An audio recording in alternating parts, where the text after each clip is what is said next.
Hello, WCC faculty. My name is Matthew Sokol, and I am an instructor in the mathematics department.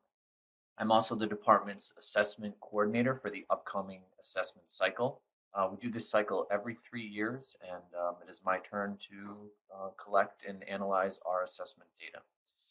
If you're watching this video, it means you are teaching a general education course that is due for assessment this time.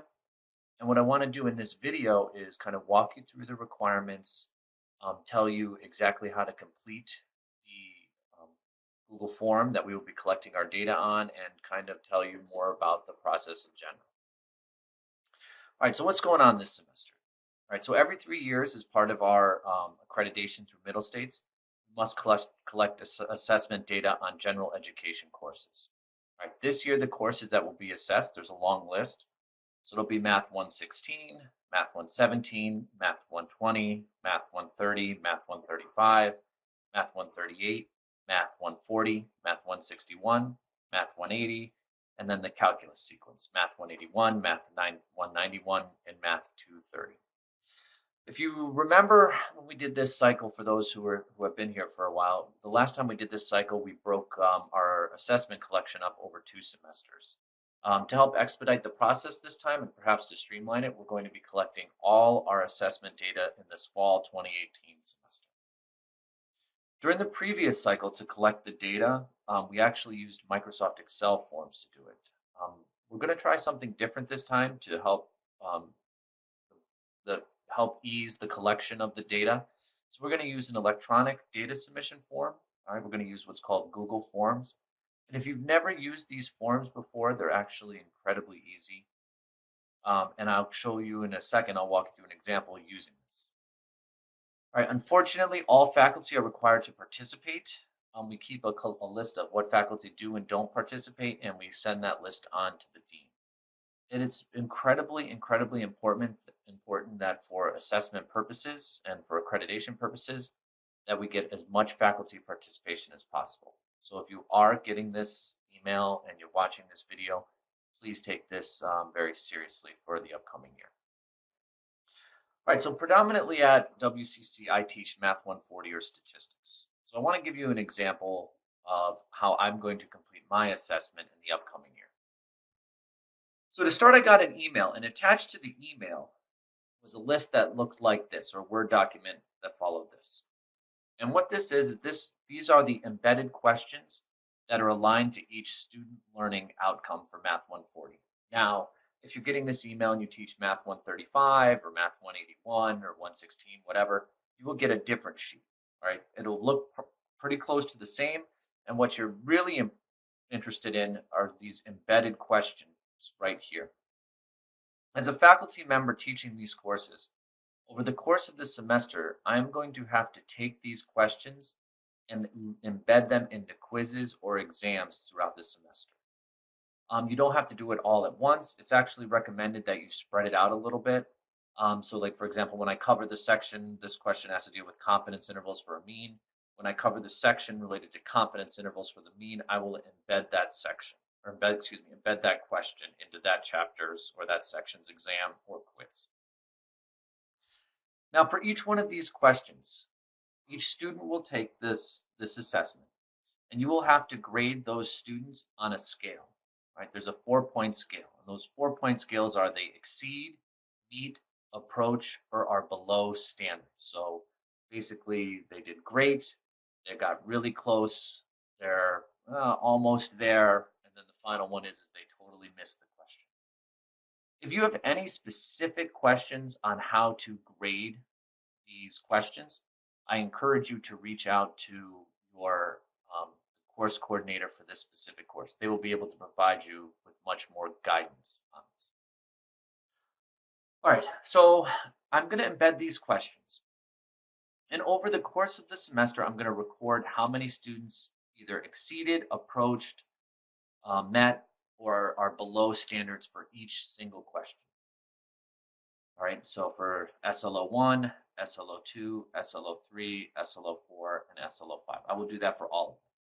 So let me give you an example. Say here, this first one here, I have 5 students that fall into each category.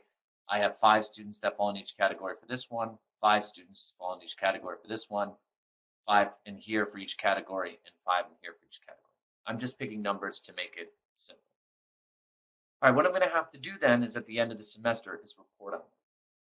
And in the email that you've gotten about this, and I will be sending out multiple emails to remind you on this, you'll have a link down here to a form.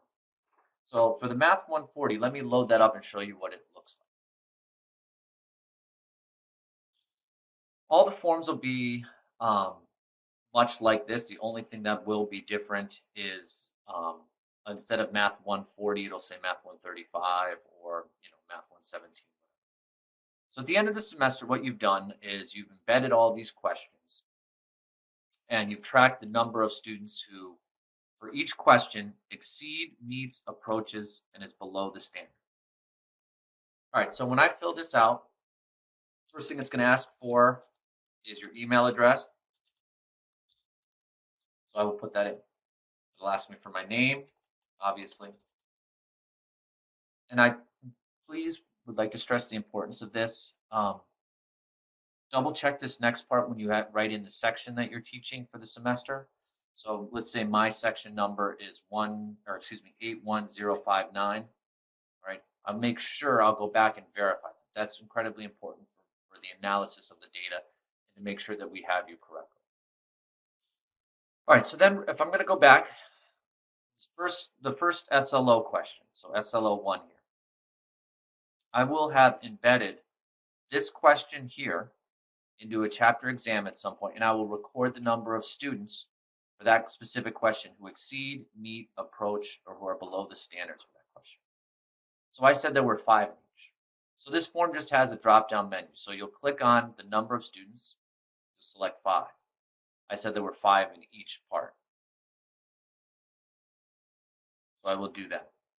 And then I will go to SLO 2 and I will look back and see what I've recorded. All right, well, I've embedded this question here into my quizzes and exams throughout the semester.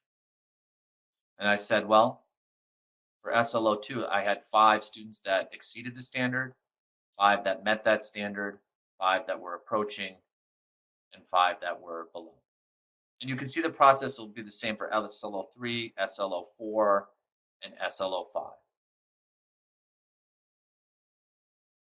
So I'm just going to quickly fill this out so you can see.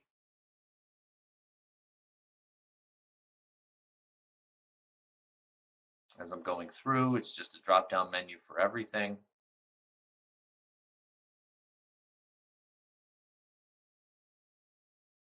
And then once you've done this for all the SLOs, right, you can ask to get sent a copy of your responses. You do not have to. All you will have to do is hit submit. And then you'll see something like this. Your response has been recorded. If you have multiple sections, many of us do. For example, I have 4 sections of statistics this semester.